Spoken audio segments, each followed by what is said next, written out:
संसदेच्या हिवाळी अधिवेशनाच्या कामकाजात विरोधकांचा गदारोळ आजही सुरू राहिला।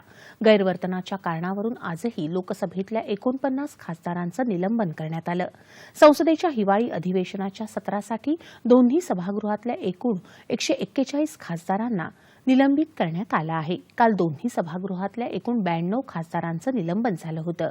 राज्यसभेत आज सकाळी 11 वाजता कामकाजाला सुरुवात झाल्यावर गदारोळामुळे वारंवार कामकाज तहकूब करावं लागलं।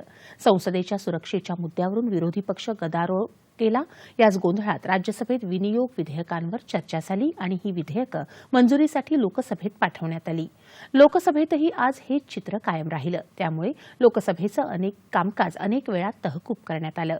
संसदेत आज राष्ट्रीय राजधानी दिल्ली प्रदेश कायदा सुधारणा विधेयक मंजूर करण्यात आलं, तर केंद्रीय वस्तू आणि सेवा कर सुधारणा विधेयक लोकसभेत संमत करण्यात आलं। भारतीय न्याय संहिता विधेयक, नागरिक सुरक्षा संहिता विधेयक आणि भारतीय साक्ष संहिता विधेयकावरही आज चर्चा झाली।